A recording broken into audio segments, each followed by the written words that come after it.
அனைவருக்கும் வணக்கம். ராஜகுரு ஜோடி ஆலயத்திலிருந்து ராஜேஷ்குமார்.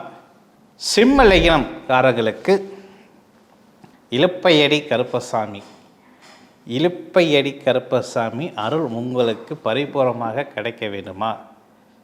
மலர்கள், எந்த ஒரு தெய்வத்துக்குமே மலர்களை அர்ச்சனை பண்ணால் அந்த தெய்வம் வசியமாகுனா நிச்சயம் வசியமாகும்.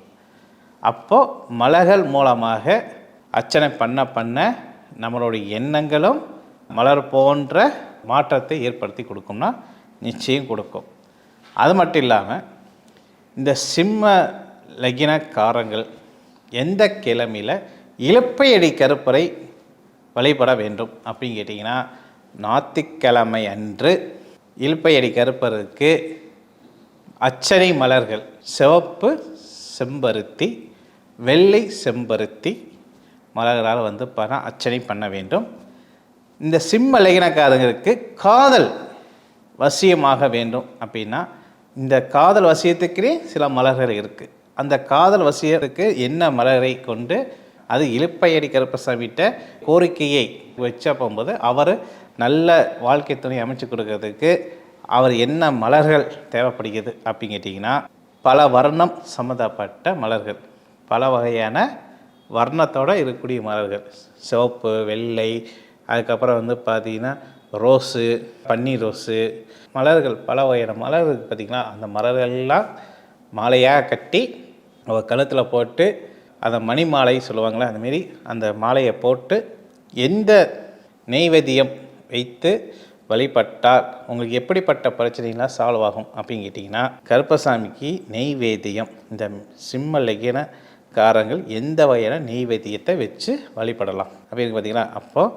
நெய்வேத்தியம் பால் சம்மந்தப்பட்ட நெய்வேத்தியம், பாலோட சேர்த்து பால் பாயாசம், அதில் என்ன பொருள் சேர்த்தோம்னா குங்குமப்பூ, ஏலக்காய், கல்கண்டு ஆச்சுங்களா, திராட்சை, முந்திரி, இதோடு சேர்த்து நீங்கள் பாயாசம் பண்ணி கருப்பசாமிக்கு நெய்வேத்தியமாக வச்சு படைத்தால் உங்களுக்கு எப்படிப்பட்ட பிரச்சனை சால்வ் ஆகும் அப்படின்னு கேட்டிங்கன்னா, சிம்ம லக்னக்காரங்களுக்கு ஆணாக இருந்தால் மனைவி, பெண்ணாக இருந்தால் கணவன்.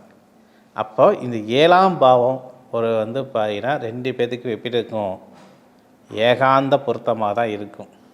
நீங்கள் ஒன்று சொல்ல மனைவி ஒன்று புரிஞ்சுக்க, மனைவி ஒன்று சொல்ல நீங்கள் ஒன்று புரிஞ்சுக்க. அப்போ குடும்பத்தில் கணவனையுடைய ஒரு வசீகரத்தன்மை என்பது குறைவாக இருக்கும், அது நிறைவாக இருக்காது. அப்போது அந்த வசீகரத்தன்மை உங்களுக்கு பரிபூர்ணமாக அமைய வேண்டும் அப்படின்னாலும் நான் சொல்லக்கூடிய நெய்வேத்தியத்தை வச்சு நீங்கள் வழிபட்டுட்டு வந்தாவே நிச்சயம் உங்களுக்கு மனமாற்றம் வருமா? நிச்சயம். அப்போ குடும்ப சார்ந்த பிரச்சனைகள், இந்த சிம்ம லக்னக்காரங்க பணம் அவசரப்பட்டு கடன் வாங்குவாங்க, அப்போ கடன் சார்ந்த பிரச்சனைகள், பங்காளி அண்ணன் தம்பி இப்படி உறவு மூலமாக பங்காளி சண்டை சொல்லுவாங்க பார்த்திங்களா, அந்த பங்காளி சண்டைகள், அதை நான் சொல்லக்கூடிய இலுப்பையடி கருப்பசாமி கும்பிட்டு வர உங்களுக்கு இந்த அங்காளி பங்காளி சண்டைகள் முற்றிலும் நிறைவேறக்கூடிய வாய்ப்பு உண்டு. அப்போது குடும்பம், அங்காளி பங்காளி பிரச்சனை, கடன் சுமைகள், அதுக்கப்புறம் வேலை வாய்ப்புகள், பதவிகள், அக்கறை, இதெல்லாமே உங்களுக்கு பரிபூர்ணமாக கிடைக்கிறதுக்கு இந்த இலுப்பையடி கருப்பசாமி உதவி பண்ணுவாரலாம். அந்த நிச்சயம் அவர் உதவி பண்ணக்கூடிய வாய்ப்பு இருக்குது. இந்த சிம்ம லக்னக்காரங்க நான் சொல்கிற மாரி இதை நீங்கள் சரிப்படுத்தி வாங்க, நிச்சயம் உங்களுக்கு ஒரு மாற்றம் வருமானா கண்டிப்பாக வரும். மீண்டும் இனிதொரு நிகழ்ச்சியில் சந்திக்கும் வரை உங்களிடம் விடைபெறுவது ராஜேஷ்குமார். நன்றி, வணக்கம்.